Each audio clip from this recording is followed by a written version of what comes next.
சோலைவன காட்டுக்குள்ள அந்த சோம்பேறி காகம் வாழ்ந்துட்டு இருந்துச்சு. காகத்துக்கு கல்யாண வயசு வந்துச்சு. ஆனா அந்த காகத்துக்கு யாருமே பொண்ணு கொடுக்கல. அதுக்கு என்ன காரணம்னா, அந்த காகம் ரொம்பவே சோம்பேறி காகம். அது மட்டும் இல்லாம எந்த ஒரு வேலை வெட்டிக்குமே போகலை. வேலை வெட்டி இல்லாம வெட்டியா இருக்கிற ஆளுக்கு யாரு தான் பொண்ணு கொடுப்பா? அதனால யாருமே பொண்ணு கொடுக்க மாட்டேன்ட்டாங்க. ஒரு நாள் அந்த நதிக்கரையில காகம் ரொம்ப சோகமா உட்கார்ந்துருந்துச்சு. என்ன காலம் அண்ணன், இவ்வளவு சோகமா உட்கார்ந்துருக்கீங்க? ஆமா, நீ வேற சிச்சு, எனக்கு யாருமே பொண்ணு கொடுக்க மாட்டேங்கிறாங்க. உங்களுக்கு என்னென்ன, நீங்க அழகா கருக்கருன்னு சூப்பரா தானே இருக்கீங்க, ஏன் உங்களுக்கு பொண்ணு கொடுக்க மாட்டேங்கிறாங்க? அழகா இருந்தா மட்டும் போதாதான், அவங்களுக்கு நான் ஏதாவது ஒரு வேலைக்கு போகணுமா, அதனால எனக்கு பொண்ணு கொடுக்க மாட்டேங்கிறாங்க. அதுவும் சரிதானே. உங்களை நம்பி கல்யாணம் பண்ணி கொடுத்தா அந்த பொண்ணை நீங்க எப்படி காப்பாத்துவீங்க? ஒரு வேலை வெட்டிக்கு போனாதானே நீங்க காப்பாற்ற முடியும். உங்களை நம்பி வர்ற பொண்ணும் சந்தோஷமா வாடுவா. அதனாலதான் உங்களுக்கு யாருமே பொண்ணு கொடுக்க மாட்டேங்கிறாங்க அப்படின்னு காகத்திட்ட சொல்லிட்டு அங்கேருந்து பறந்து போணுச்சு சிச்சுக்கிளி. சிச்சுக்கிளி பறந்து போனதுக்கு அப்புறம் காகத்துக்கு ரொம்ப யோசனையா இருந்துச்சு. ஆமா, நம்மளும் ஏதாவது ஒண்ணு பண்ணணும், வர வர நமக்கு சோம்பேறித்தனம் ரொம்ப அதிகமாவே இருக்கு அப்படின்னு சொல்லி ஒரு முடிவுக்கு வந்துச்சு காகம். அடுத்த நாள் காலையில தன்னோட யோசனைப்படியே சிக்கன் பக்கோடா கடை ஒன்று ஆரம்பிச்சது. காகம் கடையை போட்ட உடனே அந்த சைடில் போகிற பறவைகள் எல்லாம் காகத்தோட கடையை பார்த்தாங்க. என்னடா இது, இந்த பக்கம் கடை புதுசா இருக்கு, சிக்கன் பக்கோடாவாமே, சரி வா எப்படி இருக்குன்னு சாப்பிட்டு பார்ப்போம் அப்படின்னு சில பறவைகள் எல்லாம் காகத்தோட கடைக்கு வந்து சிக்கன் பக்கோடா சாப்பிட்டாங்க. ஹலோ, உன் சிக்கன் பக்கோடா ரொம்ப சூப்பரா இருக்கு, நீ டெய்லி இங்க கடை போடுவியா? ஆமா ஆமா, நான் டெய்லி இங்க கடை போட போறேன். ஓகே ஓகே சூப்பர், அப்போ நான் அடிக்கடி வந்து சாப்பிட்றேன் அப்படின்னு சொல்லிட்டு தான் சாப்பிட்ட சிக்கன் பக்கோடாக்கு பணத்தையும் காகத்துக்கிட்ட கொடுத்துட்டு அங்கேருந்து பறந்து போனா. உங்களுக்கும் சிக்கன் பக்கோடா பிடிக்கும்னா நம்ம சேனலுக்கு லைக் பண்ணிட்டு மறக்காம சப்ஸ்கிரைப் பண்ணிடுங்க. அடுத்த நாளும் காகத்தோட கடைக்கு நிறைய பறவைகள் வர ஆரம்பிச்சாங்க.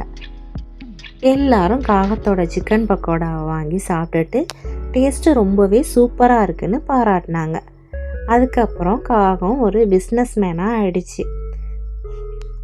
காகத்துக்கும் தினம் தினம் வருமானமும் வர ஆரம்பிச்சுது. ரொம்பவே சந்தோஷமாக இருந்துச்சு. அப்படித்தான் ஒரு நாள் காகம் தன்னோட கடையில் இருக்கும்போது ராணி காகம் வந்துச்சு.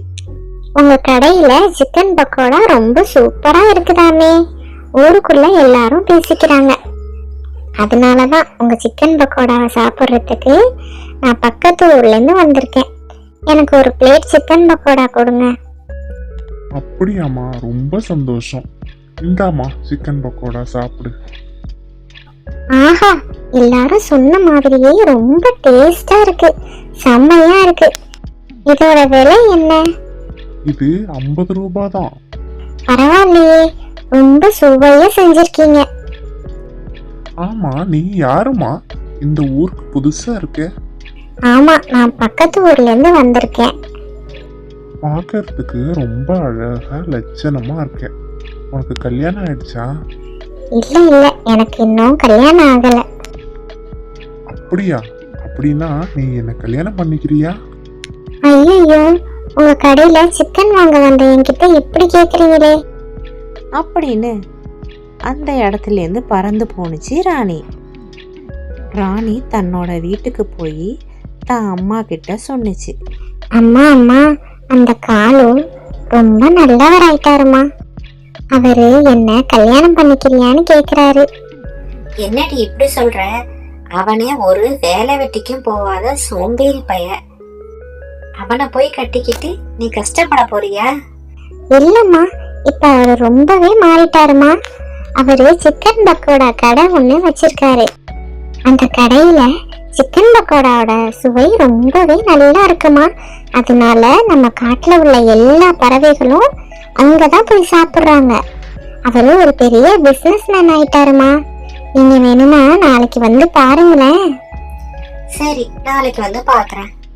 அடுத்த நாள் காலையில் 2 பறவைகளும் காலுவோட கடைக்கு போனாங்க.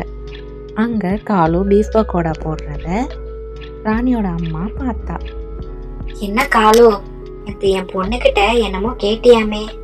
ஐயோ மன்னிச்சிருங்கம்மா, உங்க பொண்ணு எனக்கு ரொம்ப பிடிச்சிருந்துச்சு.